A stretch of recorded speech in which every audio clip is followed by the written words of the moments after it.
Hammaga assalomu alaykum. Nilu Flowers'ni kuzatuvchilari, qizlarjonlar, yaxshimisizlar? Yaxshi yuribsizlarmi? Bugun ham sizlarga bitta darslik olishga qaror qildim. Bu darsligimiz shunaqa chiroyli atirgul qolplaridan chiroyli katta savatga buket tayyorlashni o'rgataman. Hop, bizga kerak bo'ladi 4 xil atirgulni qolipi. Bu yerda 4 xil 4 ta qolip bor, ya'ni bitta komplekt atirgulni qoliplari 4 tadan tashkil topgan. Mana o'sha 4 ta qoliplarimiz. Qoliplarimizni ichini ko'rishlaringiz mumkin. Qoliplarimizni o'zimiz tayyorlaymiz, bilasizlar. Birinchi qo'l optim narxda. Xo'p, bizga kerak bo'ladi osnova. Osnovani shunaqa kichik qilib to'g'raymiz. Osnovalarimiz o'zi shunaqa ko'rinishda 1 kilogramdan bo'ladi. Qadoqda 2 xil osnovamiz bor, 38 minglik va bu 45 ming so'mlik. Osnovamizni kichik qilib, kubik qilib to'g'raymiz. Hid kerak bo'ladi ichiga qo'shishga. Qizil osnovaga hech qanaqa rang shart emas. O'zi tayyor ranglangan. Faqat eritib mikrovolnovkaga 30 sekund, 40 sekunddan boshlab yaxshilab suvday erish kerak. Yaxshi erish kerak osnova qizlar. Ozgina iliq ham bo'lmasligi kerak, suvda yaxshi ergan bo'lishi kerak. Osnovamizni mikrovolnovkaga eritamiz. Agar mikrovolnovkalaringiz bo'lmasa, gazda xuddi shokoladni eritganday bug'da eritsalaringiz bo'ladi. Qaynagan suvning ustiga idish qo'yib, osnovalarimizni temir krujkadami eritsalaringiz bo'ladi. Mikrovolnovka bo'lsa, juda ham yaxshi eritish oson, ham birday eriydi. Qoliplar kerak bo'ladi. Qoliplarga pulni rezinkasini birinchi o'tkazib, qoliplarimizni tayyorlab olamiz.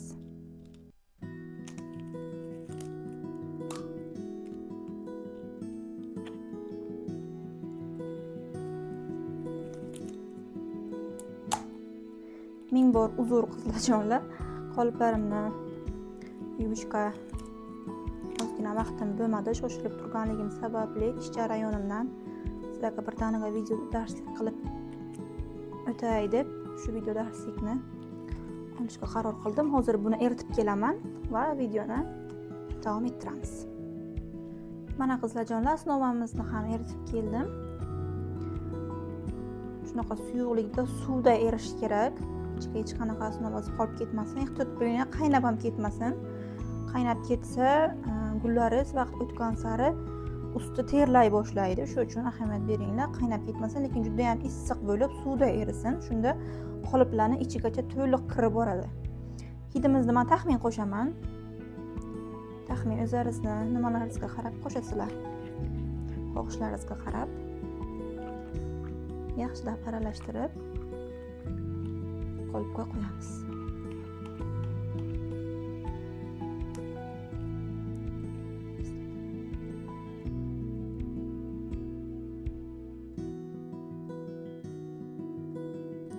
Qolipga qo'ygandan keyin shunaqa ozgina yerga urish kerak, shunda to'liq ichlarigacha kirib boradi.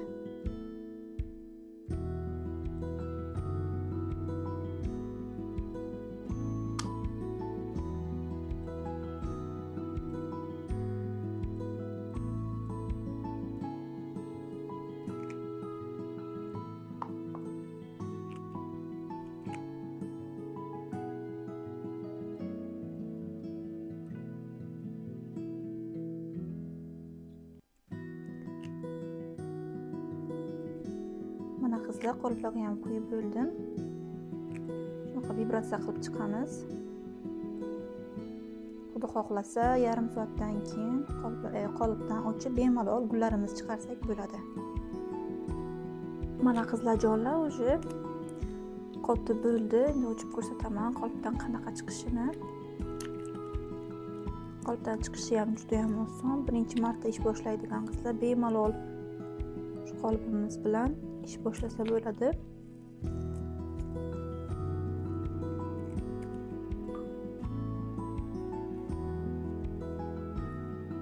Juda ham chiroyli qoliplari.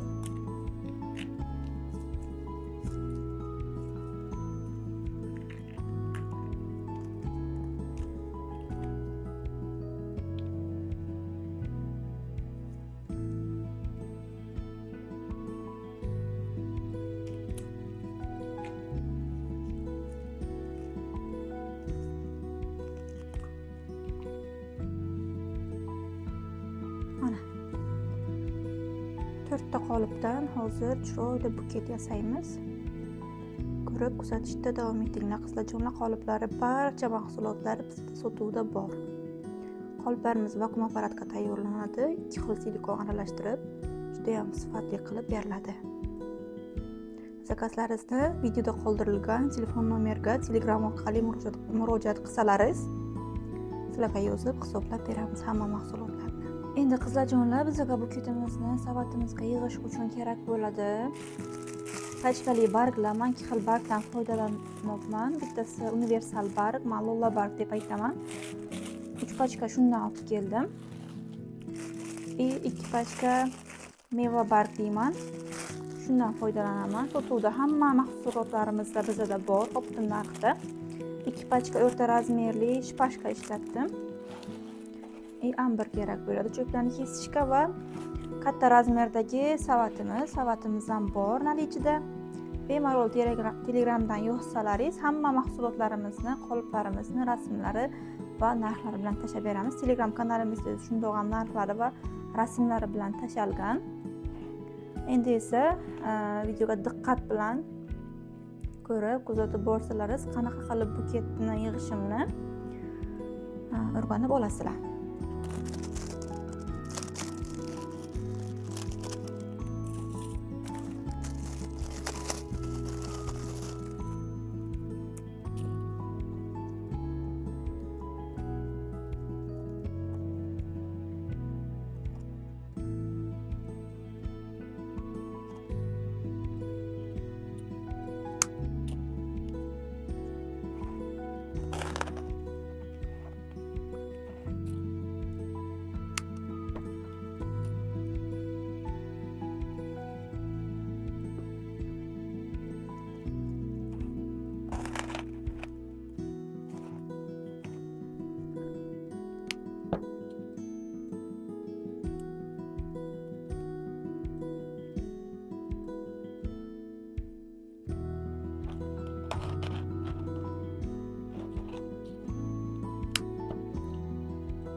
Mana qizlarjonlar, birinchi qatorini ham bir tekisda qilib terib chiqdim. Hammasi bir tekisda bo'lishi kerak qizlar.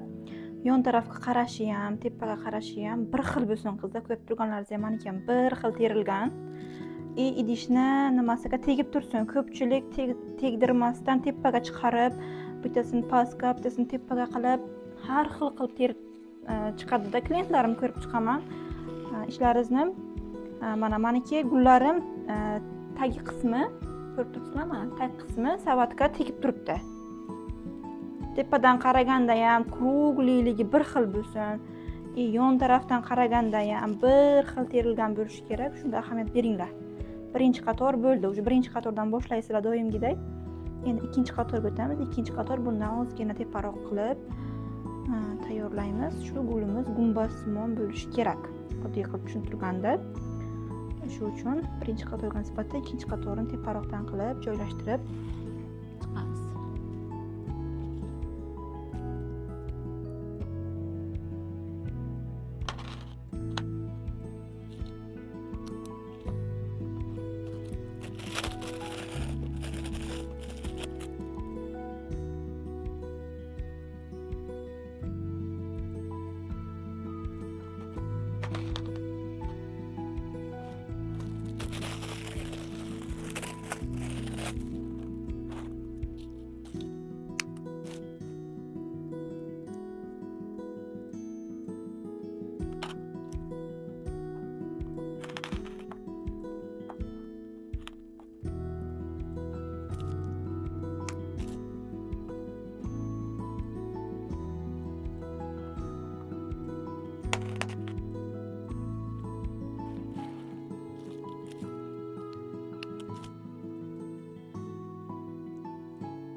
Mana qizlarjonlar, ikkinchi qatorimiz ham tayyor bo'ldi. Ikkinchi qatorimiz ham xuddi birinchi qatorimizdagi bir tekisda qilib chiqdim. Sizlar ham xuddi shunaqa qilib yig'asizlar. Savatga qanaqa gul bo'lishidan qat'iy nazar. Xoh u har xil gullar bo'lsin, xoh bir xil atirgul yoki log'lar bo'lsa ham bir tekisda xuddi shunaqa tekislikda yasab chiqasizlar. Qoliplaringiz qizlar qancha ko'proq bo'lsa, ishlaringiz shuncha osonroq bo'ladi. Buni qolip ko'p qizlar juda ham yaxshi biladi, chunki ko'proq qolip bo'lsa, srochno zakaz tushsa ham ulgurib bemalol zakazlaringizni qilib beraverasizlar. Endi 3-qatorga o'tamiz. 3-qator ham ozgina ikkinchi qatordan balandroq bo'ladi.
o'zlaringiz baho berishlaringiz mumkin.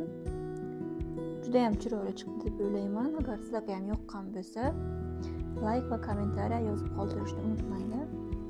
Ko'rib xursand bo'laman qizlar. Hammalaringizga e'tiborlaringiz uchun rahmat. Keyingi video darsliklarimizni ham kutib qolinglar. I can't love